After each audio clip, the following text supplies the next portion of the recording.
So good day, ma'am. I am Alizar Bantas from BSN 1C. So today I'm going to perform the assessment in peripheral vascular system. First, assess the client physical and psychological aspect before and during the examination to allow healthcare provider to gather complete data about client health status. Sir, kumusta po kayo? May nararamdaman po ba kayo? Next is review body areas to be examined. Helps examiner to identify which part of the body is to be examined systematically. So next is make a physical and environmental preparation before the examination. Proper preparation ensures proper preparation of the environment, client, equipment, ensures smooth physical examination with few interruptions. And gather and take the health history of the client. Inquire for any disease to have a comparison with previous illness and present health condition. Sir, may sakit po ba kayo sa puso? May history po ba kayo ng disease? Diabetes? Ubo? Next is conduct a physical assessment in the peripheral vascular system.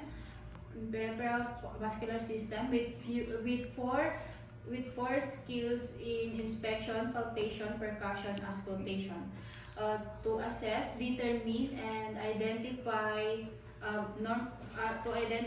abnormal findings in cardiovascular system. So next is palpate the peripheral pulses on both sides of the client's body individually. Normal findings is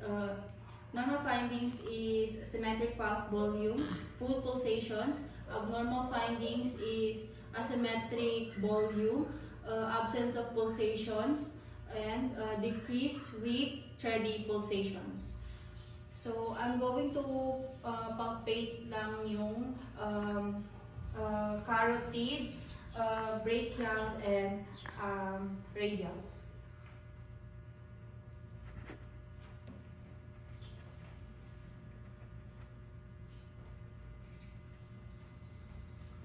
So next is inspect the peripheral veins in the arms and legs for the presence and appearance of superficial veins when limbs are dependent and when limbs are elevated. Normal findings is independent position, presence of distension and nodular bulges at calves when limbs elevated, veins collapse. Abnormal findings is distended veins in the thigh and lower leg or on the posterolateral part of the calf from knee to ankle.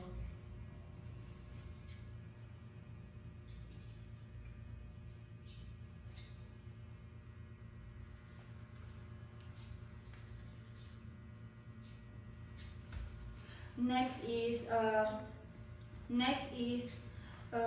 inspect the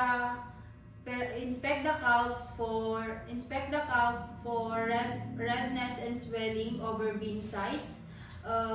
Normal findings is no redness and swelling. Abnormal findings is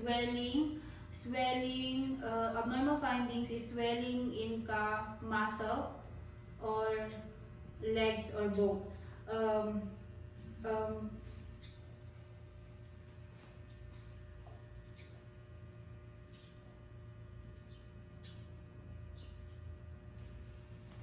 So next is palpate the calves for firmness or tension of the muscles.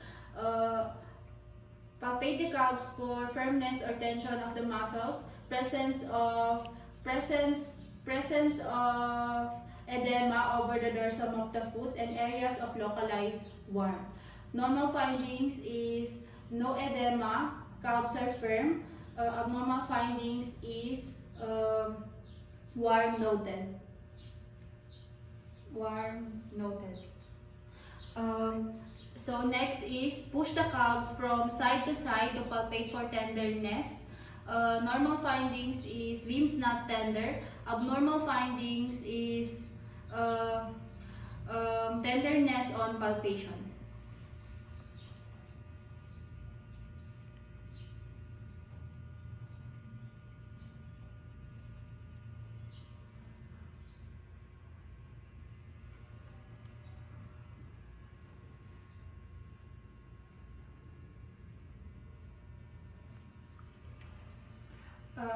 Next is firmly dorsiflex the client's foot while supporting the entire leg in extension, or have the person stand or walk.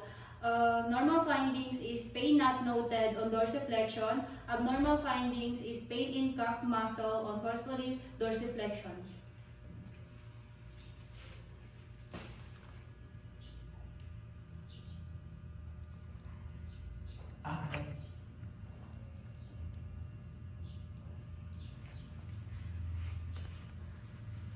So the client has is not normal because he felt because nag-arise siya sa pag dorsiflex sa foot niya.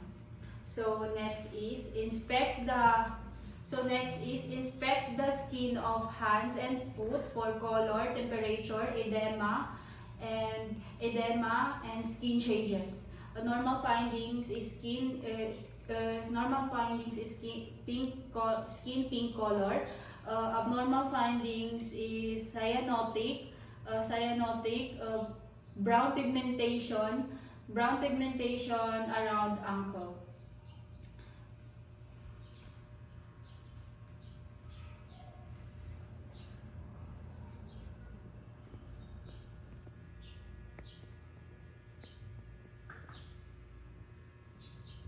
Next is palpate and check the temperature of the skin.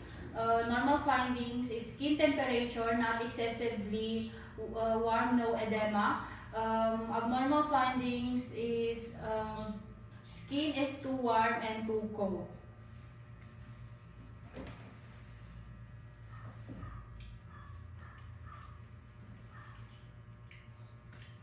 Next is palpate and assess for the adequate arterial flow.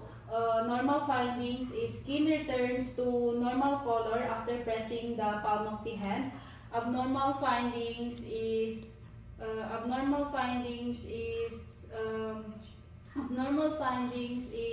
delayed return of the skin color.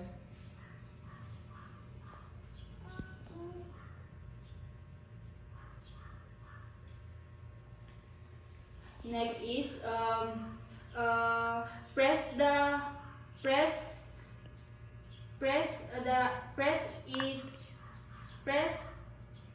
nails of each hand and foot sufficiently for the cause of blanching. Normal findings is color returns immediately.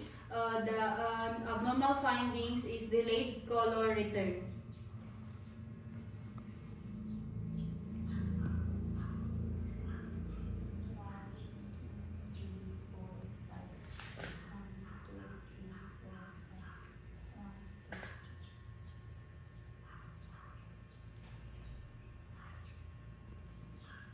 Next is inspect the fingernails.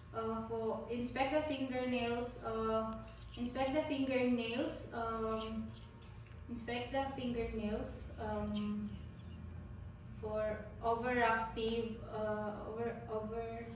indicative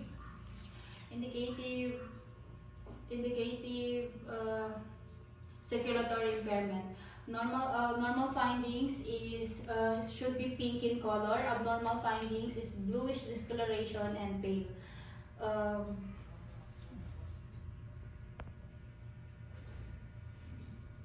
Next is for the evaluation. make a health assessment and physical examination done on the client.